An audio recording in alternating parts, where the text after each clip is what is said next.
Welcome to Backstage with Richard Ridge, where I sit with some of the theater's best and brightest, just chatting it up.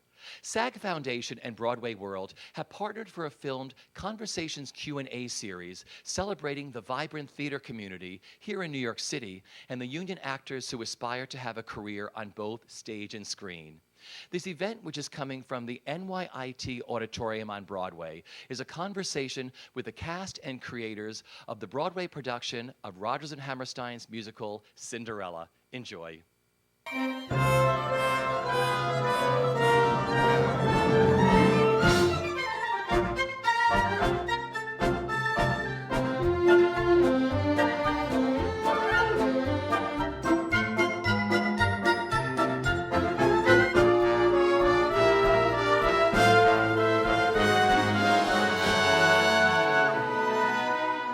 Continue to dazzle audiences 8 times a week at the Broadway Theater. But I want to go back to the beginning. How did the idea of bringing Cinderella to Broadway first come about? Ted, why don't we start with you? That's You're on. There's a wonderful Broadway producer named Manny Eisenberg who does these trips to Israel every year and takes people that he just feels should see that part of the world. He kept asking me, and I thought, why do I want to go on this trip? And to shut him up, I said yes, and I decided to go one year. And on that trip was Robin Goodman, who's a wonderful producer. And Robin and I just hit it off, and we were talking about all kinds of things. And one day, my story is one day she said, is there anything we could do together? Because, we're having such a good time. And I said, it just occurred to me. I said, no one's ever figured out how to do the Rodgers and Hammerstein Cinderella on Broadway. And it was done on television, but no one's ever figured out how to make it enough of a show that it would be, worthy of Broadway. And her mind started to go, and she's a couple of the songs she started to sing, and then she said, if we could make a Cinderella who's a little bit more in control of her own fate, and it has a modern sensibility, I think it would be cool. And that's everything starts with a good idea. If you don't have a good idea, it doesn't get started. And this turned out to be a good idea on the Golan Heights of all places. What was it like for each of you remembering watching it the first time, or you probably weren't even born yet, but no. Did you watch it eventually? What your thoughts were when you first saw Cinderella? I remember sitting there, we had a television in our kitchen above our refrigerator because I had a big family. So after dinner, we sat there. I remember watching the color version when the drape opened, and it looked like I was watching a Broadway musical on TV. And then it closes at the end. So what are your memories for the people who saw the originals and when you eventually watched it on DVD or VHS or something? I saw the Brandy one, the Whitney Houston and Brandy one. But I still haven't seen the other two. Really? You don't need to. Yeah. No, I haven't. Yeah, no, I haven't. I'm the same way. I saw the Brandy version in the 90s when it came out, and I've seen clips of the other ones on YouTube. But I haven't watched the other two all the way through. And I only saw the Brandy one once when I was younger. And I remember going, this is Rodgers and Hammerstein. It shouldn't be Poppy. Thank you, Laura. That's why we love you. I'm glad there's several versions of it, and that 2 of them are more legit, and one of them embraces the pop world. But that's kind of it. So that was a choice you two made? No. You didn't want to see it, or? I wouldn't say it was a choice. I never thought to see them. Our book is different. Our script is so different from the original versions. And obviously we didn't want to do a musical version of the movie. Yeah. It's so different that it's not really like we wanted. We're creating these characters kind of for the first time on Broadway. Ted, for you, at any point, did Rodgers and Hammerstein ever want to bring Cinderella to Broadway during their lifetime? Well, the interesting statistic, which I discovered in a report, there was a guy who did a senior thesis at Stanford following the 1957 original production. And it's an amazing thing. It's where all the statistics that we all spout about the original production come from that report, including the 107 million viewers, averaging 4.4 viewers per television set in America. I love that. I don't know how they've discovered that, but that's what they say. In Variety, the Thursday after the Sunday broadcast, it was reported that Rodgers and Hammerstein would be bringing Cinderella to Broadway probably in the spring of 1958. It was done actually in London. Tommy Steele did a version of it, playing Buttons. Huh? Yes, the Brits, Buttons, the famous Buttons character in Cinderella. And that may have caused Rodgers and Hammerstein to lose interest in doing it. And also, after Cinderella, they had Flower Drum Song, and then Then they did Sound of Music, which they had to wait for them to be finished to do Flower Drum Song, to do Sound of Music, and then Hammerstein died. So who knows if Hammerstein had lived, whether they might have gotten around to it later on. I want to talk about how the cast got involved with the project, because I know there's quite a road to Broadway, and it changes how shows come about. How did you each get involved with the show? Well, I'm just going to go back really quickly, because when Robin came back from Israel with Ted, and she told me about the project, and she said, and don't worry about Cinderella, I already know who it is. Because I believe that she had seen Laura in a reading 2 years prior. And I think she came up to you and she said, I have a project coming up for you, just wait for me. And Yeah, I think that was, and she had called me and said, we're now developing, I think and I was like, okay. It must have been Bonnie and Clyde. I don't know what it yeah, I was. think it was before. Maybe it was before that. She saw you in Bonnie and Clyde and was like, Cinderella. Murdering woman. I'm trying to yes. think what reading I would have done that she would have seen me in. But she did. Yeah, Robin called me and said, I have a project we're interested in. We're talking about bringing Rodgers and Hammerstein's Cinderella to Broadway. We're doing readings. Will you do a reading? I was like, yeah, sign me up. And I just got to stay with the project, which is very much like you guys, I think. Yeah. So it came out of the reading, or Harriet, how did you get involved? Actually live in LA, but I was here doing a show, and Robin, apparently, I guess through my agents, had said, would you do this reading? And I thought, oh, well, that'll be fun, something to do before I go back home. And I thought, well, I always like doing a musical. And I thought, but it's probably not going to be me. And then, like, about an hour and a half in to the first rehearsal, I just thought, oh, I do remember Cinderella. I do remember that this is a beautiful thing, and it reminded me of like opening a trunk and seeing a childhood doll or something, and thinking, oh my God, that's where you've been. This is where, and it's such a beautiful show. And when I did see the one years ago, and I wanted to be Hook, I just didn't respond to it in the way that I do now. But it is so optimistic and so full of love and light, and I just thought that would be a wonderful thing to be around for a year if we got to do it. You know, if it really becomes not a workshop but a show. And I fell in love with it. And I just thought, oh, instead of it being like, oh, this will be a cute week, this will be, just thought, oh, I hope I get to do it. I hope they choose me. And it was sort of set, that first reading. Everybody fell in place, it seems, almost. You know, some people were unavailable later or something like that happened, but All the principals are the same.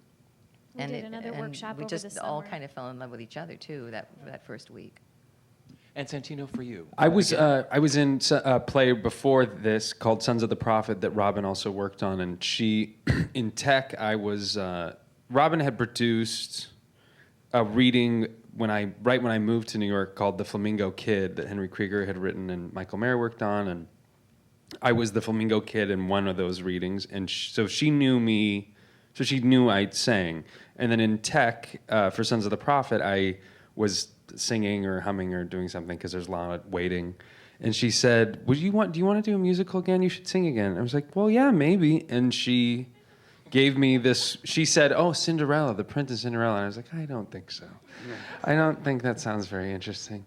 And I don't think that anyone wants to see me do that. And so then she said, just read the script. And then during Sons of the Prophet, between shows on 2 show days and stuff, I read it and I thought it was really funny and I laughed and I was like, oh, this would be fun. And then we did the reading and then the workshop and then yeah. Well, I want to talk about your director because you've worked with Mark Brokaw before. Yes, twice. I have. Yes, I love Mark. So talk about the process of working with him as the director during the readings, the workshop, and then creating this for Broadway. All of you, what it was like. I think Mark had all of it in his head, which I think is such a huge accomplishment. And what I think Mark did so well is that you don't necessarily really see his hand in it, but it is, and that's a testament to him and his ability and his skill, that he had all of this is a huge there's so many moving pieces to this thing, technically, just physically, but also in terms of story and in terms of new story and music and underscoring. And David Chase also played a huge role in that as the music supervisor who took all this Rodgers and Hammerstein music and also made it a huge musical, which it really wasn't. It was a TV special. So I think what Mark did is nothing short, but it's huge. It's a huge accomplishment that he was able to take all of these moving pieces and had it all in his head from a reading and a workshop, and knew, okay, no, the trees are going to move, and then this is going to happen, and it's a hard thing to keep something moving that, it was all in his head.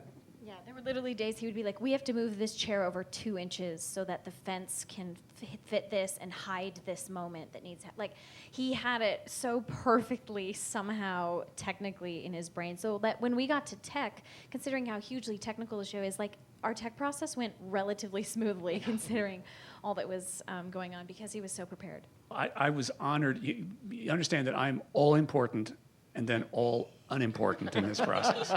So that in the more of the important Ed, I was asked to come to a conversation with Mark before they hired him, which was fascinating. That's never happened to me before, and I thought, this is interesting. I've known him socially, and sort of he did a couple of encore shows, and I knew him then. And he came in, and out of his bag came a spiral notebook, and he opened the spiral notebook, and I could see that it was just filled with notes. And he just started talking about, questioning. He'd read the script, he had ideas, he questioned, what about this? He's concerned about this, and the confidence of having it by the tail. He was going to, and I thought, boy, so after he left, I said, well, if that seems to be the choice, it would seem to me, because everybody knew from the very beginning that, the basic Rodgers and Hammerstein Cinderella was a 90-minute television special, which means 70 minutes. With commercials. Even then they had commercials. So you have 70 minutes. That's not enough for a Broadway show. Also, when Douglas Carter Beane came into the picture, and the first thing he said to me, when the first conversation I had, was that he had had a literal translation of the Perrault Cinderella done, which is the Cinderella upon which most modern versions are based. And he said there are things in there that people have overlooked all these years, like why the glass slippers, and how many balls there were, and all these kind of things. And I thought, wow, these are things that people, I didn't know them, so I figured this is going to make it kind of interesting. But from the get-go, he does have a very particular point of view and kind of sense of humor. So everybody understood that the challenge was to match the Rodgers and Hammerstein romanticism with what Douglas Carter Beane's point of view is. And I think one of the smartest things that happened was the creation of the character that Peter Bartlett plays. Because in some ways, Peter Bartlett is Douglas Carter Beane on stage. I'm not supposed to use the word, but the sassiest things in Cinderella are right there, and they are but funny. One man, one vote, where's the fun in that? One of my favorite lines. What were the challenges of finding that balance of this beautiful musical and adding a 2013 sensibility on it for the audience of today? Yeah, well, Santino mentioned David Chase, and he's worth mentioning. Somebody gave us at the office some Christmas present right in the middle of this, whatever the process was, and it was in a little trunk, about like this, and I took the trunk down to the music department, and I put it down, and I said, here's the trunk. Here's the Rodgers and Hammerstein trunk of the music that everybody thinks we have, which we actually don't. But David Chase, and I have to say Douglas, from the very beginning, Douglas came in and said, play me stuff that was cut from Rodgers and Hammerstein shows. And actually, we have an extraordinary director of music, Bruce Pomahak, who played stuff. And he would say, he'd start to play something, and Douglas would say, nope, that doesn't work. And then he started to play this song that was cut from Me and Juliet called Me, Who Am I? And Douglas said, I kind of like that. That could be a Prince. And Bruce said, you could make it kind of a clip-cloppy, through the forest, all the soldiers. And Bruce started to go like this. And I'm sitting there thinking, okay, this is the beginning of a good idea. So basically starting with Douglas and then David, just looking through not only what was in Cinderella in 1957, because there are songs that are actually not used, but the music is woven within, but also looking at the limited trunk and pulling things from Me and Juliet. There's a thing from King and I. And South Pacific. Nobody, I have to say, nobody has said of this Cinderella, well, I love the Cinderella songs, but don't know what the rest of that stuff is. Totally integrated in a way that people have just said, I really like that score. Here's, I was going to get into the score. I thought I knew this show inside out, the TV movie, and I'm sitting there watching this show saying, it was so seamlessly orchestrated and so beautifully done. I was like, where are the old songs, where are the new songs? It all looks like it all was meant to be there. Yeah, well, David as the musical guru was amazing, and some lyrics in there that were created, and by a little bit of everybody, and a couple of Oscar Hammerstein drafts in there, which aren't necessarily the best, but that's fine. He wrote them. He may have thrown them out, but Right. we put them in. Even like in the well-known songs, I feel like there's like a bridge of a motif of a new song. So they'll make the new songs appear again so that it feels like, oh, I've heard this and I know this now just as much as I knew the songs from the original. Yeah. I want the actors to talk about their roles because they're both classic and new at the same time. I really do think she's just like anybody else that has had an idea of what she wanted, went for it, it petered out, and she's never going to get that again. And so she has to redirect and go, then I'm going to aim for this, and she gets it, and it's horrible. But she's gotten it, and then that disappears too, and she cannot move on from there because she's run out of time and run out of options, and yet she's got these kids that she's got to place well because there's not a tremendous amount of money. She's got to get them married. There's no huge, we live in a little shack in the woods. So A lovely shack. it's got vines crawling all over it. So it's very nice for what it is, and it's a step up from poverty. But I think that she married for love, ended up really in a very tenuous position, married for money, and the guy with the money was not only not what she wanted, but died. So the money's running out. So that's a problem. And there's not enough. It's like watching those naturalist series, with Attenborough, when he's got like the mother duck that goes, yes, I can only keep two. And then you see that mother duck go after that other little baby duck, and she with her beak and goes, drives them off. And that's what's happened. She is saying there's not going to be enough for all of us. I think, too, what Harriet's saying, too, I think when Doug went about rewriting this and re-exploring it, in investigating all these characters which haven't really been investigated before, suddenly there's all this material, and then you have to decide, well, we don't have time for all of it, or we have to figure out if we have a bunch of little girls in tiaras and dresses. Some kids have run out when the tree giant comes out. In the first 2 minutes of the show, a tree giant comes out that I bring to the ground, and children sometimes start screaming and they leave, and you're like, okay, well, we didn't get that far with that kid. Let's hope they come back to the theater again.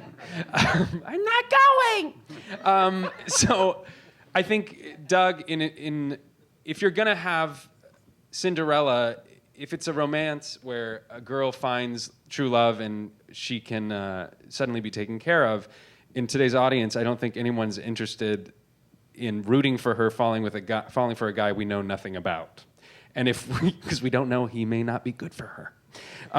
So we want to know that he's okay. We want to know that they're going to work well together. And also, I mean, if I were to ask you what the personality of the prince was in the older versions, you could not tell me. Or you could, but there would be no evidence behind anything you feel. And it would end up probably saying a lot more about your tastes. So I think what Doug has done is he's been very specific about who this guy is and put him in a place where he actually has a need other than just to show up and be there. Which is partially why I think I was resistant at the idea of being in Cinderella and playing the prince. I know nothing about him. And that's not very interesting for an actor. And it's not interesting for an audience. I mean, I wouldn't have had any interest in watching that story. So to have a guy trying to figure out who he is suddenly much more interesting. And then for him to fit in to be the perfect, partner to this girl, I think is great. Everybody thinks they know Cinderella, and so what's the point of giving people what they think they already know? I think it's important what Doug did to come to the theater and kind of get to surprise people or have a different take on the story and on these characters, that you actually get to know them and feel like they're human. And in our Cinderella, Ted said at the beginning that Robin had this vision of making her a little bit more not powerful, but slightly more independent. And we actually did a workshop over the summer where Mark directed me to be like very independent, like from the beginning, like in my own little corner was like, I'm on this mission and I'm really strong. And then like you like couldn't faze me, and then but then it was like, in that version, then why wouldn't she just run away? Or why does she even stay with the family in the first place? And then by the end, I'm still the same person. I've gone nowhere. I'm still strong, and I happen to be in love now. Well, okay. So we had to go to that extreme to find out that, okay, we have to introduce Cinderella as, yes, slightly, looked down upon, and yes, the ugly duckling of the family. And she is a dreamer, but she doesn't have the power quite yet to change her own future. And but yet she is innately kind and innately generous and charitable. And this is a whole nother take on this character, is the fairy godmother is not just the fairy godmother, but she's also like Ella's kind of sidekick friend who, she helps take care of, is Crazy Marie.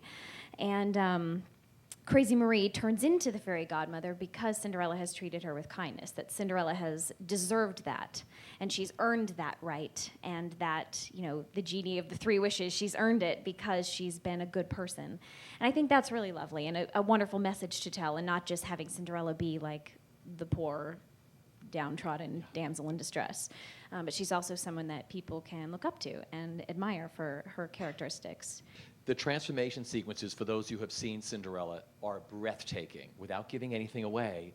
But talk about those transformations. A lot has to do with the beautiful outfits, and they happen right in front of our eyes. I got to go, me and Victoria Clark, who played the fairy godmother, she's on a temporary leave of absence, but went with Mark Brokaw to William Ivy Long's studio one day when we were in rehearsal, and we got to be the first to see all of the renderings and the clippings of the fabrics. And it was a room half this size, huge, wall to wall, ceiling to floor boards that he had pinned and drawn all the sketches. It was overwhelming, the preparation and the research that he had done and the imagination that he had. He was so excited about this project.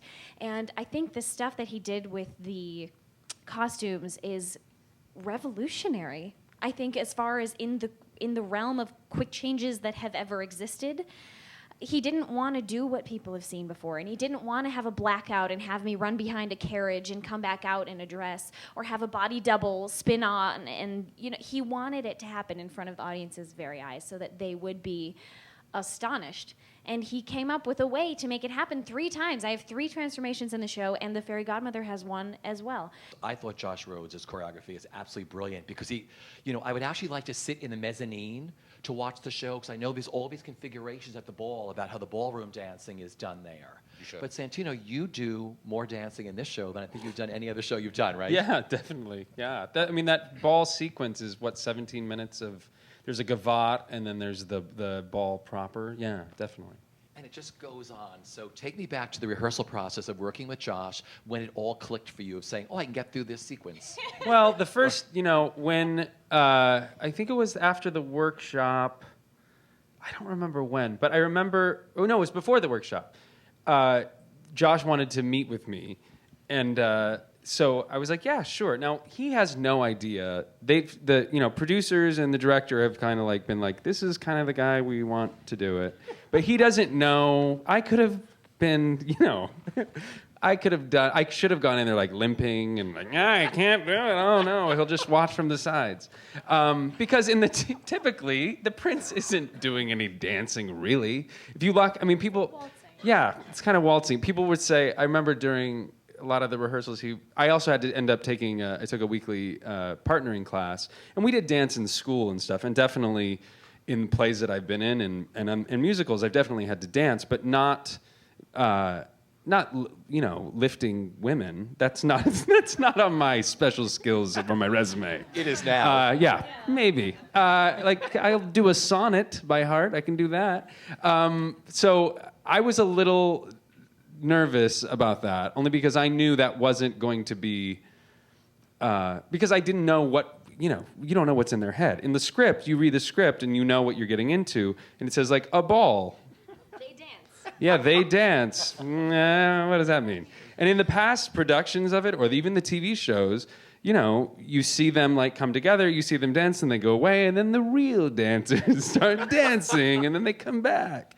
So I knew it was going to be more than that, and I was game for more than that. And I was an athlete. I played baseball in high school. I tap danced, but more rhythm tap dancing stuff. So I was concerned, and I also am in 4-inch boots because there's a lyric saying I'm tall, very tall. And they were like, well, Robin was like, you're tall. And I was like, I'm not very tall. No one would say very tall. No one would really say tall, probably. I'm 5'10", 5'10 and a half. I'm fine with that. But to have someone singing it 8 times a week that he's tall, very tall, I went to William and I said, we got to do something. Because either we're going to change the lyric or we're going to do something. And they were like, well, I don't think we should change it. And I was like, okay, then get the heels. I'm only in, I think, 1.5 or 2-inch heels at the ball. Yes. Yeah. So I was like, so we got it. So I have 4 inch, so I'm 6'2" in the show. It's just why people don't recognize And I have a you crown. at the door. I love that no one recognizes. I love it. It's when they kind of. There was one woman at stage door who said, "Who are you?" I was like, "Sorry, were you the raccoon?" I was like, "No, I wasn't the raccoon." And I'm talking, by the way, so I'm like, "Can you tell from my voice? Maybe we just spent 2.5 hours together." And then she says, and I said, "No, I'm the prince." And she was like, "You're not the prince." Which is also a line in the show, by the way, where Anurada says, "You're not the prince, and you're too ordinary to be the prince." And I'm like, "No, I'm the prince." She was like, "Why are you wearing a hat?" I was like, "What?" I'm like, "I'm sorry. Why am I wearing a hat?" Okay, fine. And then she's like, "Take your hat off. I don't believe you." And I was like, I think I said, "Look, this is your dream you're ruining." I think I said something like, "Me meeting you, I'm nice to meet you. Thank you for coming, but you could have met the prince tonight, and you didn't, and you chose to." So I was happy. Anyway, back to the dancing. I was happy to do whatever Josh wanted me to do. I didn't want to get hurt. I didn't want to drop her. I didn't want to drop anybody. And thank God I am one of the only people so far who hasn't dropped anybody. Thank you very much. Put that on my resume. How do you sustain a long run and keep the show and your performances so fresh? I really think it is that in this instance, everybody really likes being on stage with the other person. Everybody is so aware that the other person has something to offer, and that it's not like, "Oh, you've really let us down tonight." And we have got to make up for that because, boy, you just, wow. There's none of that going on, and there's nobody sort of striking out on their own and going, "Oh, this will be funny if I do this," and this'll get the audience going. And he's like, so there's none of that going on where somebody decides to strike out for themselves. It has remained a Collaboration. company. Yeah. And people really, of course, Santino and I do not have a scene together. If we did, that is exactly what we would do. We've created 2 mini scenes together. I've created little scenes. We have little scenes. We have little moments. Little like, hello, hi. And then I just there's one moment when I come to her and I think, and we have the scene. We have a couple. Oh, They're not ready for us, they're not Harriet. scripted. They're not but ready they for are, us. They exist in time. When did the show all come together for you where you said, I really think we're there now? There were so many changes right up till 3 days before the opening. And I had a very painful episode where a song was cut. And for me, that was really devastating. For one thing, it's like Mercutio doesn't have his Queen Mab speech. It's a good part, Mercutio. But without that speech, you do not really know who he is. And so even though that my song apparently did not really express who I was, but to say, you're not going to have that opportunity, and people will not get to know you to the degree that they know other people in the cast, in the show. They will never see that point of view. And that was sort of like, you're joking, right? But it's all in an effort to have the show be what they needed the show to be. So, but it is a really interesting, rigorous process trying to get from that workshop that you loved to the opening that they can sell tickets to. And you lose things all along the way. And that is, you're trying to get through that jungle. And you lose stuff on the way. But it is really, so opening, really, I was still adjusting and trying to figure out, well, if I don't have that, where can I introduce that? Where can I, and there was no time to sort of like work on scenes and say, we're going to do it this way. Or, because there's just too much to do. There's too much to do. And so if you lose something major like that right before you open, you really are spinning in your whole relation to the show and the audience and how you plant your feet in the sand and everything. It's very different. So I think in the, probably after we opened, I started to feel like I know where I am in the world of the show, and the show, I still feel like that advent calendar door doesn't get to open, but it is a wonderful, wonderful experience nonetheless. My final question is, what is the best bit of advice that you've each been given that you still live by? A great mentor of mine always said to just always follow what you love doing, because that's the only thing you have control over. So that there's no expectation of where you're doing it or who you're doing it with, but that you can love what you're doing. And that's always been kind of my North Star, I think. Don't do drugs. This is your brain on drugs. I would say mine is learn to listen. Yeah. A lot of people talk. Not enough people listen. And it's amazing what you can discover if you actually listen. What did you say? Hey, I work for the National Theatre of the Deaf. I guess mine has been, this seems so weird because as an actor I feel like we're always trying to play other people and be what people want us to be, and I have learned that being myself has been the most effective thing for my career. Stephen, for you as a producer. Know what you don't know, I think, was probably one of the best lessons. Not everyone can know everything, and it's okay to say, I don't know, and I'll get back to you. Well, I want to thank you all for taking the time out on this beautiful Friday afternoon.